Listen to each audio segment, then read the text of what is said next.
Wall breathing. Grab a block, use the narrow space there and squeeze just a little bit between the knees. We're not going to try to kill this block, we're just kind of holding in place. You're not going to go into a wall sit, we're just wall leaning. Okay, so lean back. Notice my knees aren't bent a whole lot. I'm going to tuck my hips, right, pelvic rock, get my glutes to fire. I'm going to kind of push back with my heels so I feel some hamstrings, activating my glutes. I'm slightly squeezing this block so she gets some inner thigh activation here. From here, right, the wall breathing is something we use to train the diaphragm, right, which is the muscle up underneath the lungs and the ribs that help pull air into the lungs and push air out. So what you're going to do is when you get that tuck with the hips, flatten the low back, we're going to reach forward, and so we're getting a little bit of a stretch into the back, and then you'll take a deep breath in through your nose, right? Fill everything you can full of air, and then you're going to let it out through your mouth. And when you do so, you're going to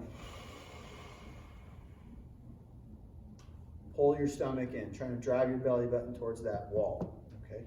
From here, when I take my next breath back in, I'm not going to let my stomach relax.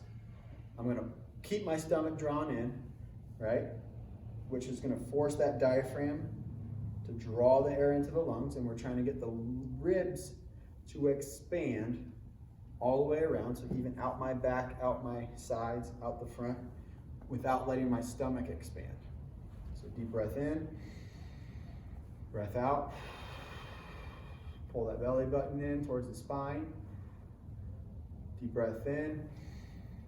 Once you start to feel the air or the stomach wanting to push out, then you stop your breath in and then let it out. And as you're letting it out, you're continuing to try to pull your stomach in, tighten those abs, drive the rib cage down, and try to get as small as you can. Think about like the vacuum pose, where you're pulling in, like that Arnold Schwarzenegger pose, where his stomach is like that small, but his ribs are flaring out. That's the vacuum pose. We're doing something very similar there. Give me about 5 or 6 deep breaths in through your nose, out through your mouth.